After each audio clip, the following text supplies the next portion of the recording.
And when asked who was paying, all she said was AIPAC, and this is somehow anti-Semitic. I am not connecting the dots here. I don't understand how calling out a large lobbying group is somehow anti-Semitic. This makes absolutely no sense to me. This is similar to saying the reason why we won't go hard against Saudi Arabia is because they buy a lot of weapons from us. It's all about the Benjamins, baby. Is that now somehow anti-Muslim to say that? To say, well, you're only pro-Saudi Arabia because they're buying weapons from us and you want the money? Is that pro-Muslim? I mean, anti-Muslim? So I don't really understand how saying this organization, which is spending a lot of money in a variety of dark ways to influence Congress, I don't understand how that is somehow anti-Semitic. And she's now being called out. Nancy Pelosi, Steny Hoyer, many Democrats are calling her out. Many Republicans are calling her out. She's since had to come out and apologize. She's saying, yeah, I'm sorry for my what I guess seemed to be insensitive anti-Semitic comments. People on Twitter are dragging her around. I mean, this is just absurd for calling out a lobbying group. And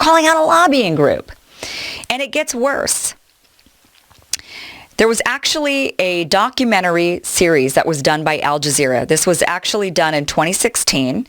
It was finished in 2017.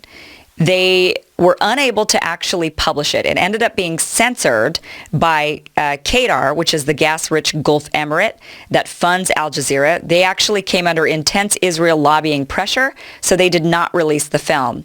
But the Electronic Intifada actually got a hold of the film and released this 4-part documentary series, and you have to watch it. It will make your stomach churn. What I did was I took clips from the series and I condensed it down into a 4-minute piece. So I'm going to show the 4-minute kind of clips that I compiled for you. And this kind of gives you an idea of what Ilhan Omar was talking about. Here it is. To get elected in the American political system, you need lots of money. What AIPAC does is it makes sure that money is funneled your way if you're seen as pro-Israel, and it'll go to significant lengths to make sure that you stay in office if you continue to be staunchly pro-Israel. And on behalf of Congress, thank you for sending a clear and unequivocal message to the world that the United States stands with Israel now, tomorrow, and always.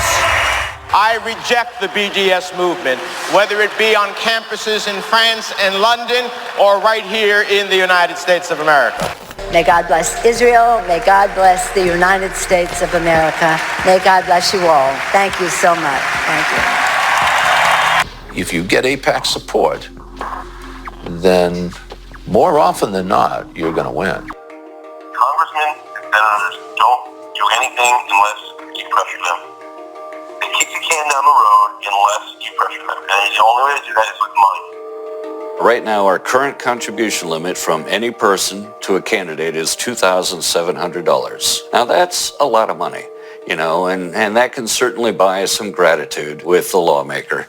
But if you really want to add punch to that type of buying of favors, what you do is you get 50 or 100 people together at an event like this, all chipping in $2,700, and then you bundle it all together and hand over the total amount to the lawmaker.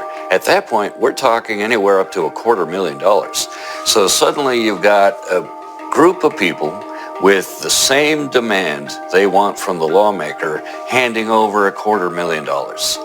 That buys a lawmaker. If you wander off the reservation and you become critical of Israel, you not only will not get money, AIPAC will go to great lengths to find somebody to run against you and support that person very generously. And the end result is you're likely to lose your seat in Congress.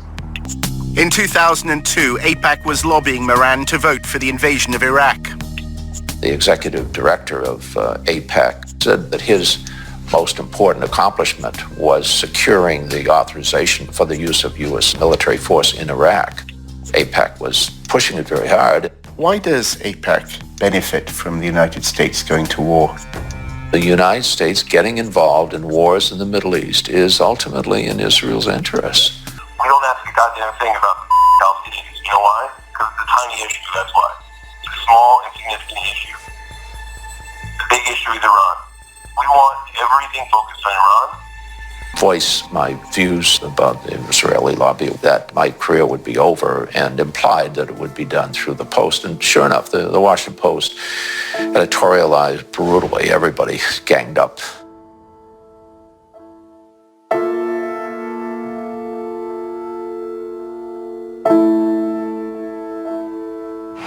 So what are the main outlets that TIP work with? Washington Post is the biggest one. Moran claims the Washington Post's editorial board has a close relationship with AIPAC. The principal editorial board of the Post itself has been a very effective instrument because they've been able to maintain their credibility. And it's a great paper in every other way, but because they have such credibility, they're extremely effective. Everyone knew he wasn't anti-Semitic. Anti-Semitism has come to mean anti-Israel. Both of my daughters married Jewish men. My grandchildren are Jewish. I mean, just unbelievable. Just unbelievable. This just makes my stomach churn. The ability that they have to influence our government. And this is all lobbying groups. This isn't just AIPAC. This is all of them. This is how they do it. This is how any and all of them do it. The NRA, AIPAC, you name it. I mean, any organization, this is how they're able to influence our government. And the fact that Washington Post is in on this and and that they're marching us into wars. I mean, this is the truth. This is the truth. And it's not anti-Semitic to say the truth. The truth is the truth. And we should all be committed to the truth. And we shouldn't be smeared for speaking out against the reality of what's going on. So, what I like is that Ilhan Omar is not really backing down. She has said on Twitter that though she should have, she's saying I should have phrased things differently, but I'm not backing down from the fact that AIPAC is an extremely powerful lobbying group. And it is. It's a very, very powerful lobbying group. And I really, you've got to watch this documentary series. It's long, each segment is about 45 minutes long and there's 4 parts to it. But it is well worth the watch. It is eye-opening. It is eye-opening just to the world of lobbying and then also to the world of how AIPAC, which is the pro-Israel lobbying group, is really encouraging us to march into these wars, which is very, very concerning considering right now all eyes are on Iran. And we're hearing about this over and over. It's all about Iran right now. And this is what they're saying in this documentary series, which was finished in 2017. This was filmed in 2016, finished in 2017. And here we are. We're still talking about Iran. So this is very scary stuff. Watch the documentary series. Good for Ilhan Omar for speaking the truth. More people should. And yeah.